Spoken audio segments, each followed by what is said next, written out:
everybody! AJ and Steven for our episode 9 for news from all over the globe. Once again, we will continue blabbering about our random news from all over the globe. And we have not so disconcerting news this time. Maybe we figure it out later it's disconcerting like we always do. Sometimes it takes a while. But we have a surprise guest today and hopefully a start of a long-term collaboration. Anyways, we have Dr. Dan. Thanks for the introduction and the welcome. I appreciate it. Yeah, Dr. Dan, he's a doctor, I think. He does not cut people. Do you, Dr. Dan? It's been a while. Oh, yeah. So he used to cut people in past, but now he resorted to not cutting people anymore. And Dr. Dan lives in Seattle, and I let Dr. Dan complete his introduction. Hi, guys. Thank you for the introduction. I'm Dan, general practitioner, so your primary care provider here with Steven and AJ. Excited to talk about the news. All right, Steven, you start today. Tell us what's going on. Welcome, Dan. Thank you for joining us today. Our first article is in regards to the U.S. approving the world's first vaccine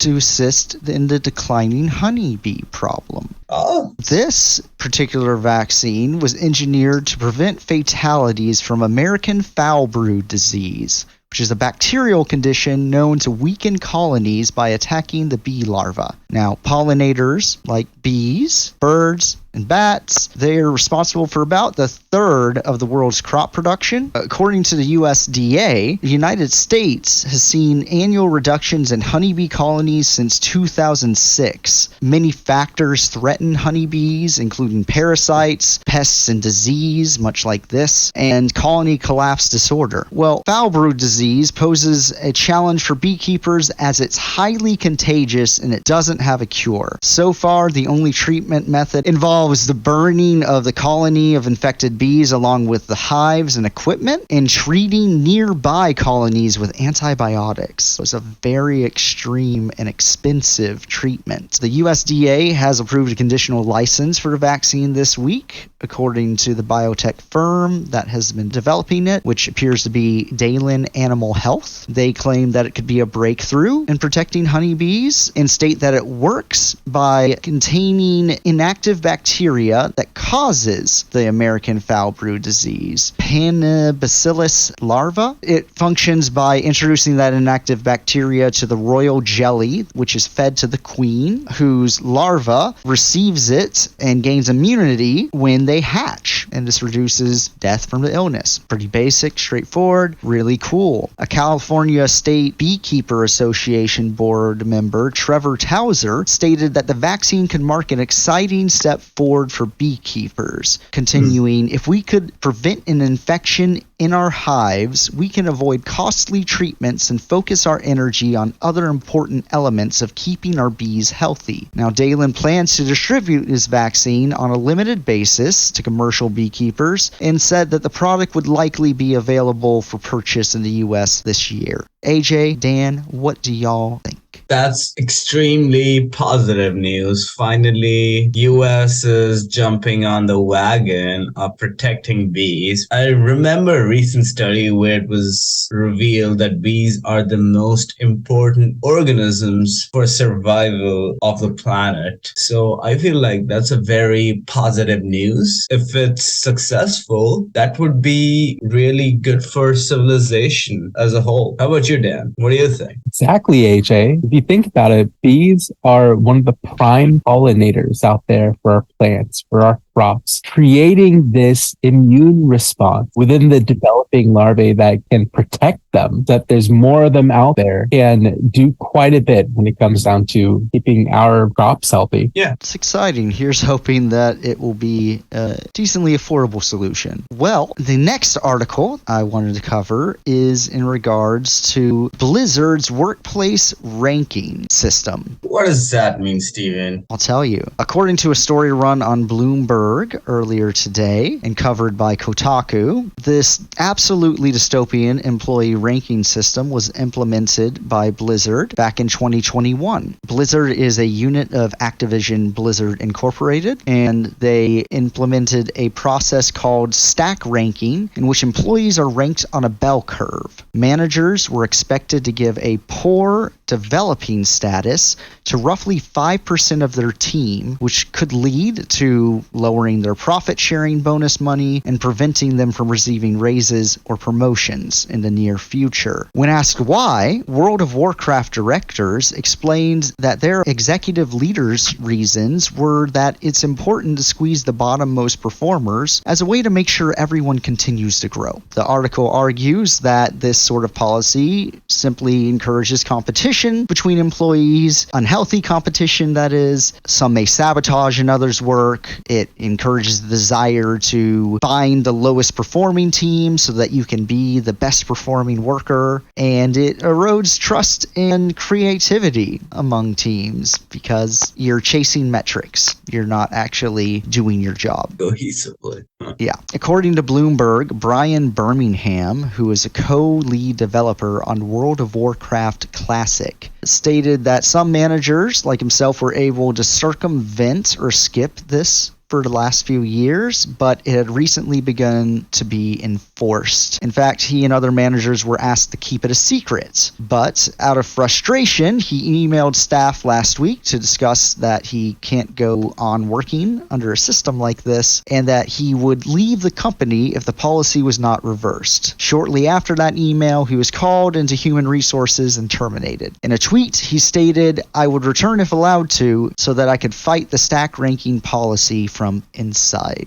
AJ, Dan, what do y'all think? I think it's important to look at what are the impacts of this upon the workers. This is a money grab. This is a way to try to get the most money as they can out of their workers. And yet, what does it do? It erodes the trust, as you mentioned. Workers are less likely to work at the top of their game. They're constantly worried about, am I still going to have a job, or am I doing it right? Versus if they are less stressed and they're more focused on their job versus whether or not they're being as productive, they're going to get more done. True. Honestly, Stephen, like you mentioned in the beginning about the dystopianness of this thing, I don't really see the efficacy of this. It seems more counterproductive from an organizational standpoint. You're pretty much trying to cause disruption rather than making it a workplace that breeds creativity or even productivity. It's so antithetic where rest of the world, especially a lot of European countries or the global north, like they say, they are trying to cut down working days from 5 to 4. People are implementing things like extended maternity leaves, even paternity leave for new fathers, whereas American workplace are going backwards. So I don't really know how they think they will be able to sustain themselves in the long run. I think that's a really good point. This is very short-term and unsustainable thinking. It's a battle of attrition to basically force workers to leave so that you boost your profits that way, or it's simple wage theft. Sure. Wage theft is, I think, one of the most common crimes in the United States. Common crime, not per law, right? Or is it? Well, it's certainly not prosecuted. Yeah. Corporate owns courts. Typical white collar crime, pretty much. Yes, basically. It's not a crime if you're rich enough to pay the fine. Rich people don't commit crime, Stephen. How can you say that? It's only the poor people and the immigrants. Well, I think the shift in their priorities is going to end up having a greater harm than the good that they're hoping to save a little money here and there. 100%. I hope that these developers go to places where they're valued. That may be initially less profitable, but hopefully their artistry will lead to those opportunities that Activision Blizzard will not be seeing. And Blizzard may have the intellectual property. Hell, I like Diablo. World of Warcraft is huge. But if you don't have the developers and your game sucks, good luck. Eventually you're going to burn through your workers. So we'll see where it goes. I hope it's worth it for them. Yeah. Yeah. All right, AJ, it's your turn. Enough bitching about the US. Let's move to Brazil. How about that? It's a fun country. I like that movie. Oh, yeah. Yeah, we watched that. Yeah, it was a confusing movie. I remember the song Brazil, but we are not talking about the movie, Stephen. We are talking about how Brazil and Argentina are discussing a prospect of a common currency. Brazil's president, Luiz Inácio Lula da Silva, till this article, I did not know that was his full name because all I know it was President Lula. Yeah. And Argentine leader Alberto Fernandez, they are aiming to develop a common currency. In addition, discussions are also underway for a common currency being advanced for South America as a whole, just like a euro system for European Economic Area. The reasons cited are reduced operation costs and reducing external vulnerabilities. Since coming to power on January 1st, Argentina is the first foreign destination for Lula after 4 years of intense tensions that were under Bolsonaro's leadership. Lula's trip to neighboring Argentina also marks the return of Brazil to the community of Latin America and Caribbean states, as Brazil had pretty much isolated themselves from the rest of the Latin American community under Bolsonaro starting 2019. Even though the work on the common currency began under his regime, but nothing progressed because of the isolation. The plan is set to be discussed at a summit in Buenos Aires this week, which will focus on how currency, which Brazil suggests calling the SUR, that's the South, could boost regional trade and reduce reliance on the US dollar. Politicians from both the countries have discussed the idea already in 2019, but citing Brazil's isolation, it never progressed. This leads me to think about an article we discussed a few weeks ago about the de-dollarization campaign from a lot of emerging Asian, Middle Eastern, and African economies. And I feel South America is now adding to that list. And of course, Europe is too. King dollar facing revolt, bud. What do you think? I am fascinated by the development. I really don't know what to think considering the instability of a lot of these regions. Perhaps it could provide much needed stability. As we've discussed in other related articles, the United States is the reason for the instability, at least historically. So I would love to see them do well for themselves. I'm really curious to talk with one of my friends in Brazil about what they think about this. Yeah, maybe we should get him here. That would be lovely. That would be awesome. Dr. Dan. The potential for the regional impacts to be quite beneficial for them are quite high. And I think you named what we've seen with the euro. How did that affect the countries that were involved? And seeing that example, sure, they're starting with 2 countries, but this really can make use of a similar system to then bolster the economies and kind of simplify the systems with multiple countries out there. I'm excited to see what comes of this, although that probably is not the greatest benefit of our country per se. Yeah. Let's see what happens. Yeah. I have always looked at countries as you look at an individual company. Running a country is pretty similar to running a corporation. And if you look at individual corporations, if you take country as an analogy for a corporation, any corporation having monopoly on the entire community always leads to a lot of chaos and a lot of concentrated power, similar to like the 5 companies that are running the US right now, Facebook, Amazon, Tesla, which have so much power that there are allegations every now and then that indirectly they have a lot of role that they play in politics and what the outcomes of elections are, even though directly it can never be correlated. Any country having too much power, which the US at the moment does because the international trade happens in the dollar. So I feel from that perspective, it'll make the entire process more democratic. More regions will have equal say and they can represent their interests on international stage with more conviction and more authority. Yeah, I'd be excited to see some good developments here, see Lula's term go off to a good start, especially after the January 6th fiasco. Still talking about that, eh? Yeah, it's like my friend in Brazil describes their country as the United States, but a South Park episode. Seems like a lot of fun. I think the political landscape there has been quite unstable, and that can detract from the prospective good that can happen. So if the leaders there stick to what is good for their countries, stick to what is good for their citizens, then who knows? This has the potential to do great good. True.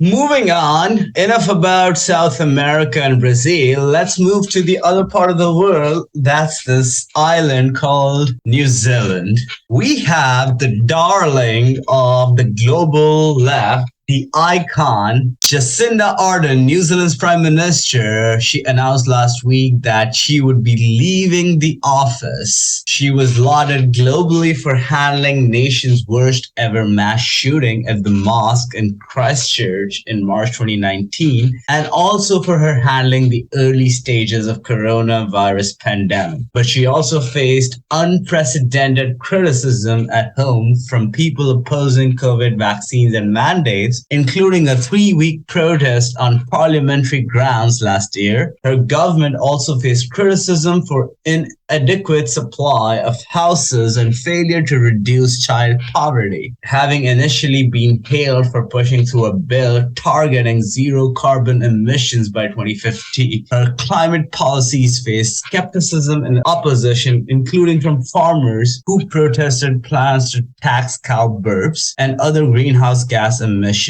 Ardern said she hasn't had too much time to reflect on her tenure in the role, although she noted that it had been marked with crisis. Ardern announced that the vote will be held on October 14th, and then she will remain a lawmaker through April. Because she will leave Parliament within 6 months of an election, no special election for her seat is needed. If no candidate gets at least 2/3 support from the caucus when Labour lawmakers vote on Sunday, then the leadership contest will go to the wider party membership. Ardern has recommended the party choose her replacement by the time she steps down. I feel in the rise of the global right, we have the last of the icons to withheld the global left resign, left in classic mold, a more representative of the liberal on a global stage. I don't really know how I feel about it. It's slightly disconcerting, to be honest. What do you guys think? It's hard to care about other people and be in charge. I don't know what reasons she has for leaving office outside the personal ones that she stated. Yeah. Can't be easy being a liberal in a region where you get lots of backlash over that. It certainly can't be easy being a leader who is also a woman and has to deal with classic sexism and patriarchy. Absolutely. Now, those are good points, Stephen. There's a lot that might be going on behind this and a lot that has led up to this. Now, how much of this can we take at face value versus how much of this, the messaging is made to create the best optic of the situation? Is she being forced out? Is this her leaving on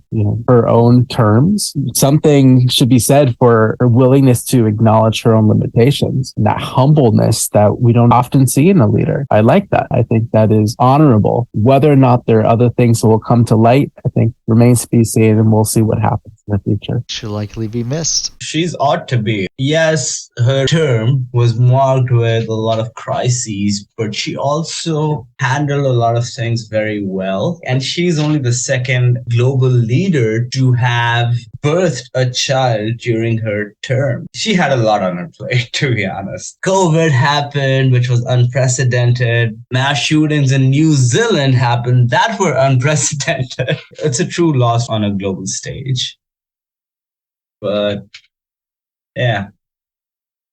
Here's hoping replacement continues to work and doesn't turn New Zealand back. Oh yeah, I was more thinking about the global community, but yeah, New Zealand as well. They're the most impacted by this. Yeah, true. I think she's faced a lot of criticism for having good ideas, but not having them be executed in the ways that she might want. And ultimately, she is responsible for that, partially. Some of it is out of her hands. She can't control all the other moving pieces. Totally true. Moving on, Dr. Dan presenting his first article ever on this channel, and I will let Dr. Dan take over. What you got, Dr. Dan? Yeah, absolutely. Thank you for introducing me and welcoming me to this channel. I appreciate it. Today, I'd like to present an article about how there have been already at least 36 mass shootings in America America so far in 2023. And if you check as of today, when we are making this video, there have been 39 mass shootings in the United States. That means that there's been more than one mass shooting per day. That's a large amount. Now, what is a mass shooting? A mass shooting is an incident in where 4 or more people are shot, and not including the shooter. That's the next person that you might add in.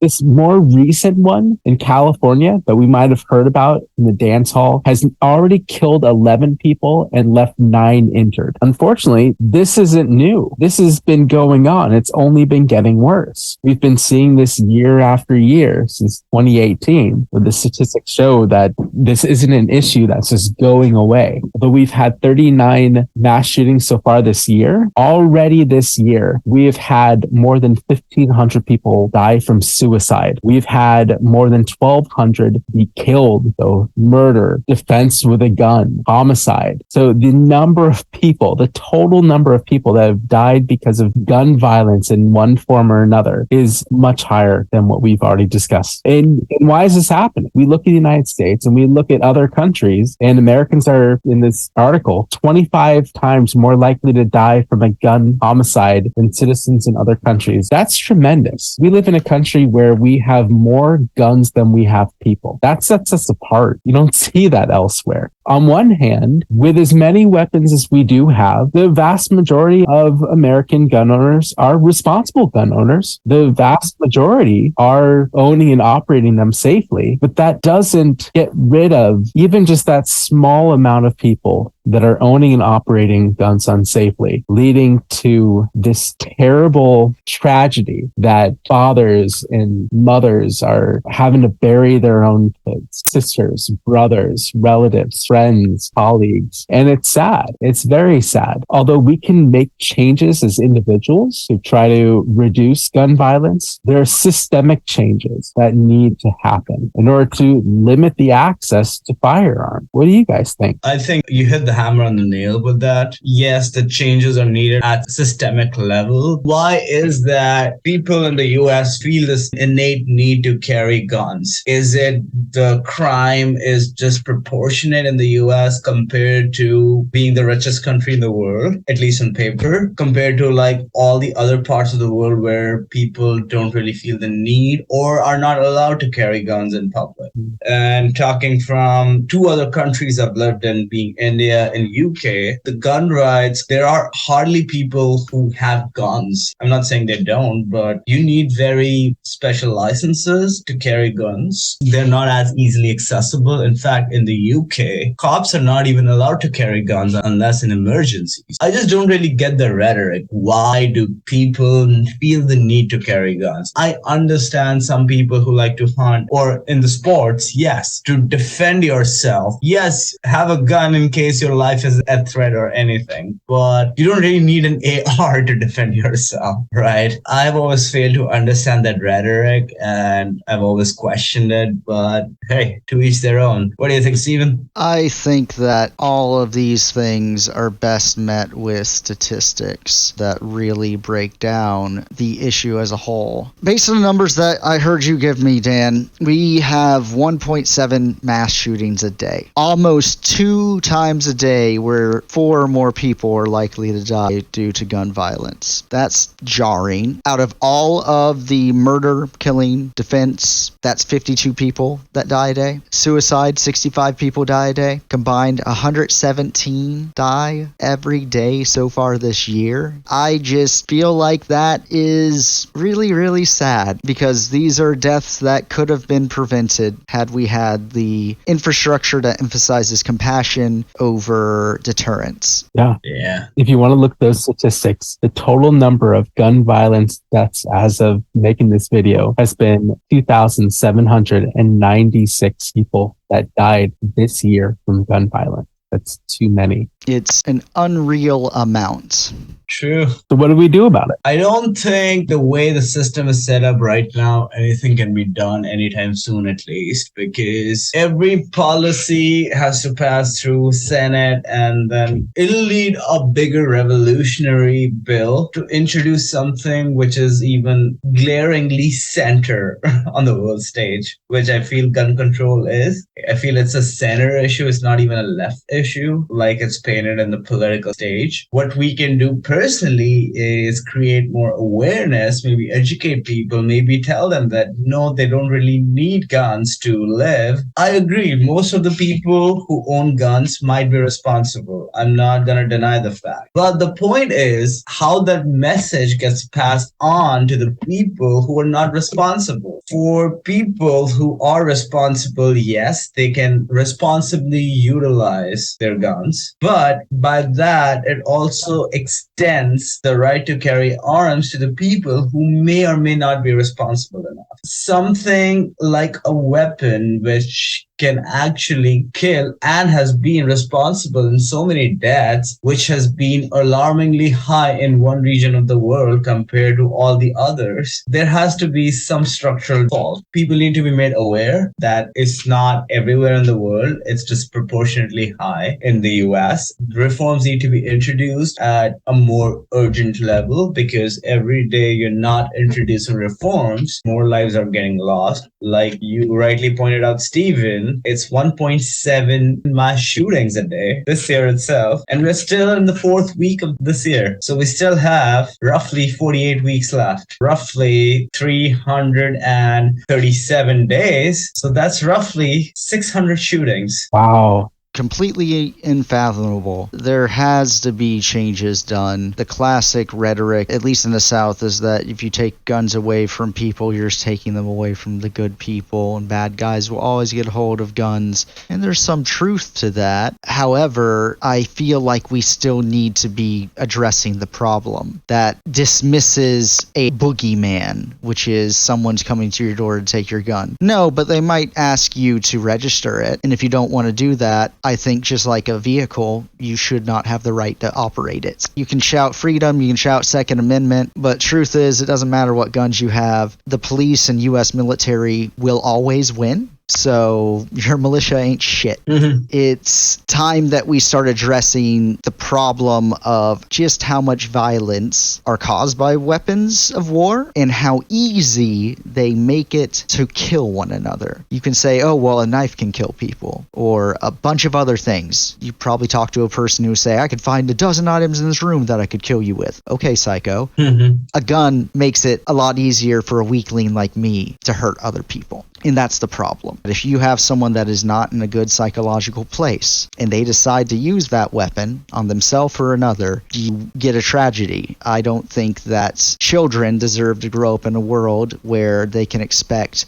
gunshots around them twice a day. I completely agree, Stephen. Guns should not be a normality. They should be something that happens once in a blue moon. Not like they become so regular that we don't really care about mass shooting anymore. It just seems like normal. Oh, another mass shooting happened. Oh, there you go. Someone got killed in Texas. Oh, there you go. There was a church shooting. Oh, a mosque shooting or whatever, you know. You both touch on important aspects of this, and that's we need to change the policies. And in order to change the policies, we need to change the policymakers. We talked about the importance of safety, and yet we avoid common sense gun laws. We come up with these bipartisan laws, like we had the law that was signed last year by President Biden, the Bipartisan Safer Communities Act, that gave millions of dollars for mental health services and school security. But that doesn't get rid of guns. That doesn't limit the access to guns. And until we tackle that issue, we're going to keep coming back to this. And we'll see that gun control, this issue, will take center stage in politics and the media after each and every mass shooting. But the mass shootings aren't just going to go away on their own. We need a change. That's what's going to lead to a decrease in the violence. Indeed. Really hope that we do. It's going to be very hard to compete with the NRA's pockets, though. Yeah. Yeah, you're right. Yep. NRA. Holy fuck. Yeah. Why don't you take us home, AJ? Yeah, anyways, not want to talk about guns anymore. Have enough shooting and stuff. But it was lovely chatting with you guys, and hopefully you like our new collaborator, Dr. Dan. Hopefully he's not just a guest, keeps on collaborating with us. I loved his insights. Steven, how about you? Yeah, I appreciate Dan being around. We can get more out of him and his medical perspective. I'm not a doctor. You just beware, he might cut you. Yeah, but I'm not a doctor. Yeah, that's why, but he is. I appreciate it. And hopefully I won't be cutting either of you or anyone else in the near future. But this is fun. I want to do it again. Anyways, I hope you guys enjoyed Dr. Dan as well. I'll be putting on the Instagram links for all three of us in the description starting today. So if you guys like to follow us in our social media life, I would not say personal life because I don't think social media corresponds to personal life. But anyways, keep liking, subscribing, and commenting. It helps us a lot to work on ourselves, keep the channel growing, and it inspire people like Dr. Dan to join us. And also, if you'd like to collaborate with us, please let us know in the comments or emails. We would like to have a discussion and expand on that. Looking forward to you guys. Hopefully you like us, and let's keep it going. Thank you. Bye, y'all. Bye.